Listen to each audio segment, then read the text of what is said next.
What is going on, everybody? It is TripleCrown24 back today with a new card show recap video. Today was another adventure to Fairborn, Ohio, right? It's outside of Dayton, where the Wright-Patterson Air Force Base is.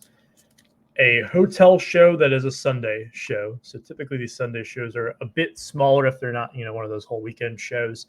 I really do enjoy the Sunday shows, and I feel that sometimes some of my best finds do come at them. I just think like a lot of people set aside Friday, or not Friday, but Saturday is kind of their card show day. So there's a fair number of Sunday shows around here that I'll venture out to.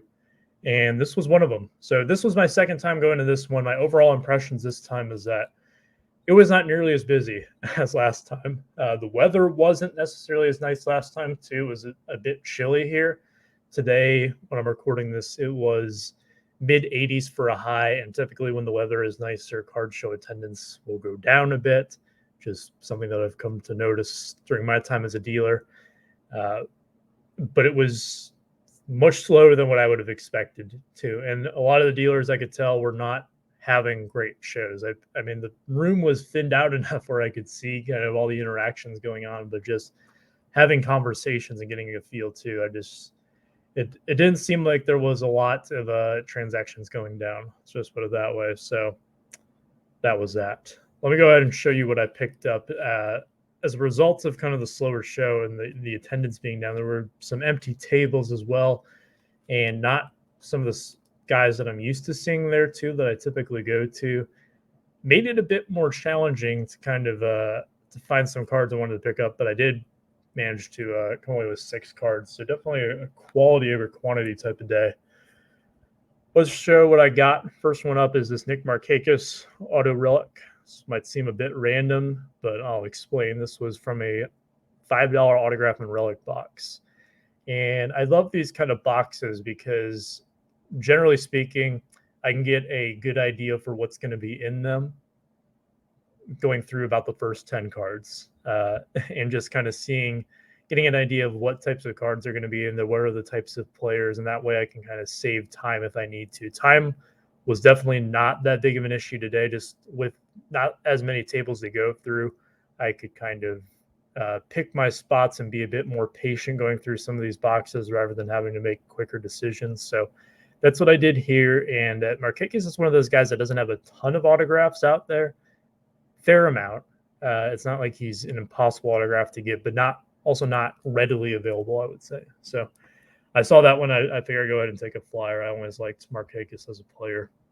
And then 2 football autographs. This one I'm absolutely shocked was still in there. I mean, I got this at the start of the show, so I would imagine that if I had walked away, this one probably wouldn't have been in there on the second go around. But Sam Hubbard, rookie auto out of playbook number 25. This guy actually has a pretty decent following hobby-wise, just because he now plays here locally in Cincinnati, and he did go to Ohio State. So it's one of those dual interest type of guys. I imagine with my Lions that Aiden Hutchinson is probably going to be a similar case for the 2022 cards. If you look there at the auto, it's got like this green foil to it. I guess this is a green parallel, but Hubbard is one of those guys that typically I find at shows outside of the Cincinnati area. He's just kind of lumped in as a defensive guy, and I can get his stuff for fairly reasonable prices. But I was shocked to see it in Bengals country, just because a lot of dealers do put a huge premium on the Bengals stuff. However, 2 of the 6 cards that came away with today, rather, were Bengals. So, hey, you never know. Sometimes it works out that way. Last card from that box was a Geno Smith RPA from Topps Supreme. I liked this product back in the day. It was kind of one of those all or nothing ones. 4 cards in a box-ish, I think. And then you got typically one autograph, unless you got one of the dreaded relic boxes. There were like 5 of those in a case and a 16-box case. So you always hoped that you didn't get one of those. But, I mean, these were like $80, I think, in the low end of box for the average year when this product was coming out. So it wasn't like today where you'd have to spend like $400 on a box of this just to get a plain relic card of some 6th-round wide receiver. So different times back then. But Geno Smith RPA number 25. This would have been I wouldn't say a huge, monstrous hit back in the day, but this would have been a very solid hit back in the day. And see it in the $5 box was interesting. I just wanted to go ahead and grab it.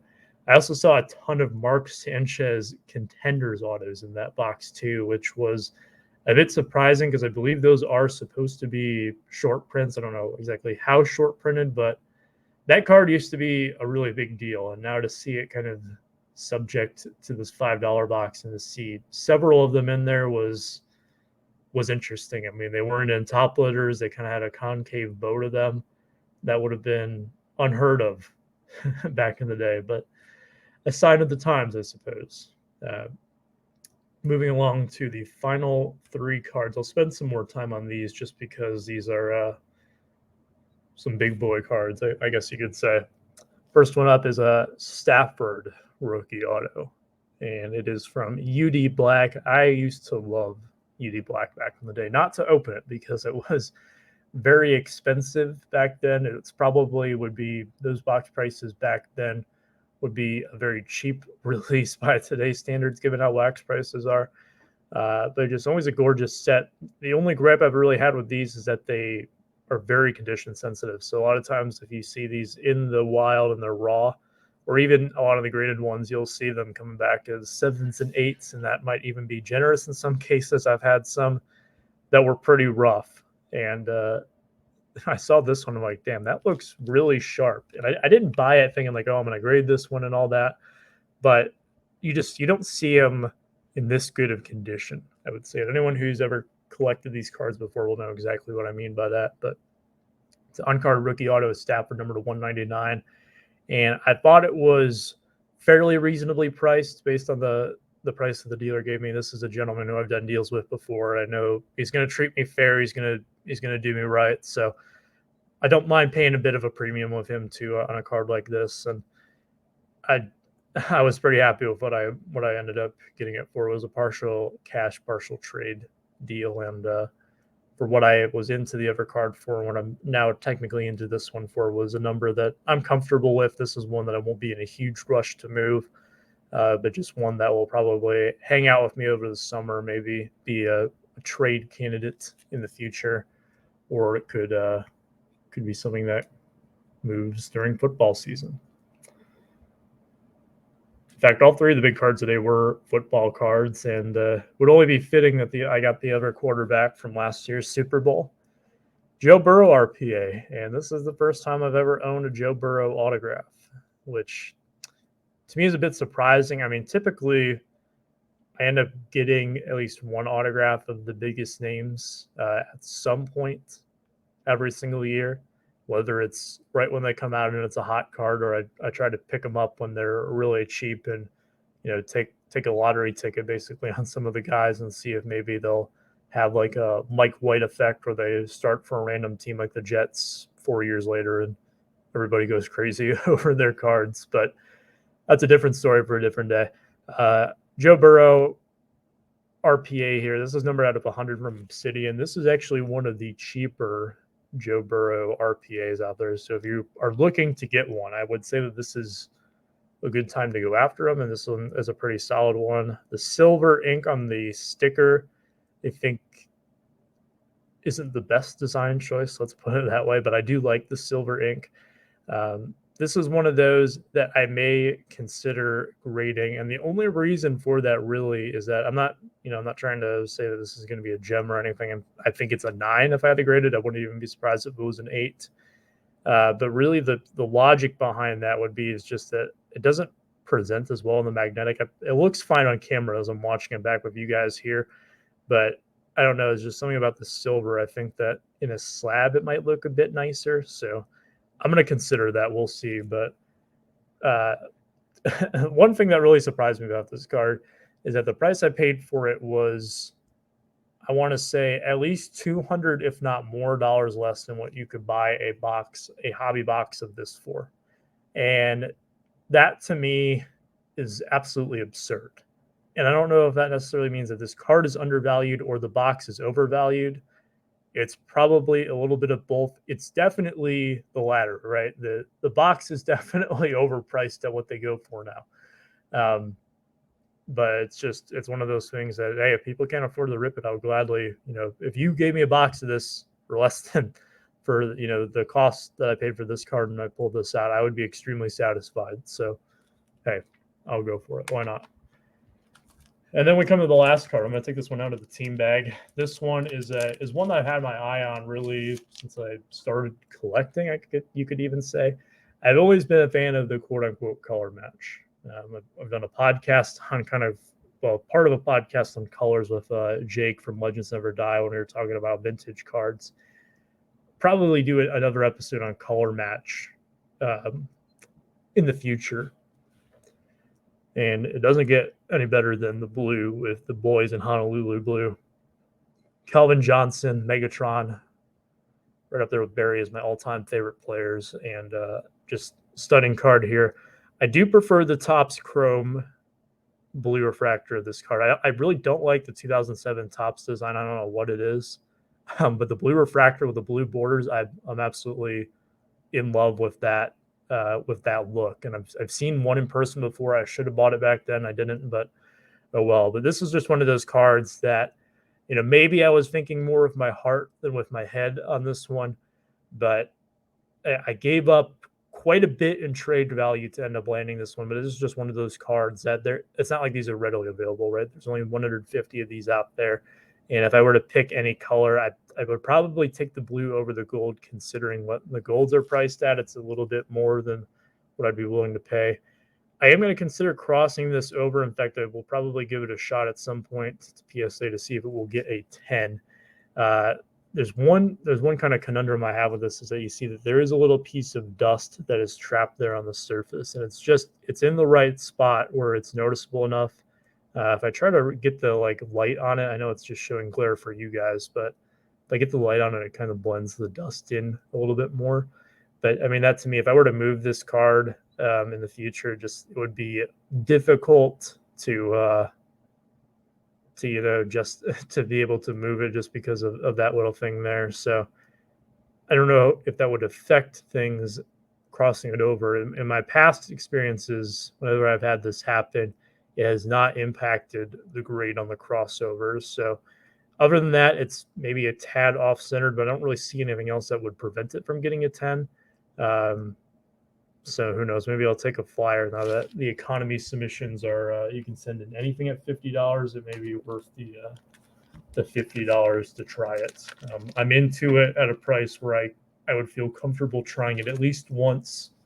And if it fails, trying it one more time after that. So something I'll consider, but most likely that will be the course of action, just because I want to, you know, I can cross it over, get it in kind of the holder that I prefer, and also to get that piece of dust out of the way too, which would be nice.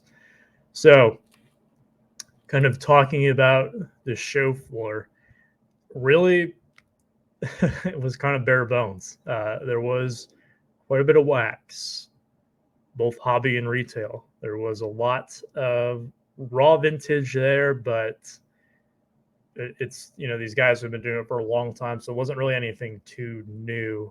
And outside of that, a lot of it was local interest or just some really expensive cards. And that's really, I know that's not a very descriptive way of saying things, but I wasn't, there were some really cool cards on the show floor, but there were also a lot of cards that I've kind of seen repeatedly. That's one of the things that happens when you keep going to these same shows, is that the same people will set up. So inevitably you're gonna run into a lot of cards that you've seen before. But I didn't really see, there weren't too many new faces there, but the ones that were there, they didn't have too many cards that were different than what you normally see. There were some, don't get me wrong, and that's not to be disrespectful or a knock on anyone. That's just an observation that there wasn't too much. There's like a lot of 2021 football and basketball, or 2020 basketball, I should say. So, I mean, that's kind of stuff that I see at most shows. Again, no disrespect to that. And a lot of people were asking about those cards, but that's just what was available. So, what were people asking about? I heard a lot of people asking about Jalen Hurts. Doesn't really have any connection to the local area, but I think with the Eagles draft and them getting A.J. Brown and as part of the draft in a trade, there's a lot of excitement around Jalen Hurts cards. So, hey, I mean, that's just, I guess that's what the people were looking for. But other than that, I didn't really get a good pulse for what people were looking for. What was not hot? Well, pretty much everything. It just didn't seem like there were a lot of transactions going down. I'm walking from table to table and I see people, swapping cards, or maybe they're trying to sell the dealers, or they're trying to pick up a few things. And I don't know if I actually I saw one deal go down, I'll say, at the very start of the show, but that was it. I did not see any other deals made really throughout the show. I'm sure they were. It wasn't like that was my only job, was to go there and do a report on all the deals that were going down. But it seemed like a lot of people that were there were just kind of doing some window shopping, and that was it. I don't know if it was due to lack of interest in what was available, if it was because a lot of it was expensive and it was just out of range for a lot of people. I don't know, but it didn't seem like anything in particular was really hot at this show. So that was a bit unusual. This was definitely a different experience than a lot of it. So kind of my takeaways: I always do something I like, something I didn't like, and then something I liked to end off this recap. So something that I like, again, I saw people giving away stuff to kids. And I think I've said this in probably each of my last 3 episodes, but I keep saying it. I'm going to keep pointing it out and keep putting that positivity out there, even though I'm not the one really doing anything. I'm just watching. If I had stuff to give the kids with me, then I would, but I'm not, if I'm not setting up these shows, I really am limited in what I have available. And it's not, sometimes the real estate on my backpack doesn't lend me to being able to do that. But I mean, I saw blasters given away at some point today, which is something that I don't think I've seen really since pre-pandemic times, is people giving away blasters to kids. So that was cool to see. Something that I didn't like. I'm gonna pin this one on myself here. So something that I didn't like, and it has all to do with me, is that I was very much second guessing a lot of the decisions that I make, and I think really getting into my head. And I think that a lot of what I do does require some critical thinking. What I do is not easy by any means in terms of finding inventory for my store, but I think I got into my head and got in my own way a lot. Just thinking about various deals. I don't know if it necessarily held me up for making any deals, but I was kind of walking away feeling kind of iffy about some of the deals that I had made on the cards I got, but I'm happy with what I got. That's what really matters, and I believe in what I got, and I know why I did what I did, and I can justify it. So just got to trust your gut, right? You got to go with what your head tells you sometimes. So end with something. So my thing I didn't like was my own self-doubts. And then something that I did like to kind of wrap up the show today. There's a couple of things that I could choose from in this one, but I would probably have to go with the organization and the pricing on things. Even though that not everything had a price sticker on it, which I know does bug some people, but with how quick prices change, and the stickers aren't cheap, and you got to go through a lot of them when you're setting up your showcase. Trust me, from personal experience. That's why I use a spreadsheet and print it out. But people knew their cards right away. They knew exactly what they wanted to get from it. The dialogue was very open and honest. The value boxes that were there weren't a ton of them, but they were laid out by sport. It told you exactly what the bulk discounts would be on it. It told you exactly what each card was worth in the boxes, and they were very well kept from what I could see too. There weren't a bunch of like chrome and prism cards that were all scratched up. I do see that a lot, but a lot of cards that were just, you could tell that the people who were putting them together put some time into it. And they were doing their best to make it look presentable. I know that at these shows, sometimes they kind of, if you've ever put out value boxes at a show, sometimes they can look a little chaotic when you're finished with them. That wasn't really the case with this one today. Everything looked very well organized, which I do appreciate, and I'm sure other customers appreciated that as well. So that was a positive to wrap up on. So let me know what you think of today's show recap. Probably a bit underwhelming. I didn't have too much to talk about today, even though I went 20 minutes, but when do I not go 20 minutes on a video? All right, guys. See you next time. Take care. Stay safe. Be kind.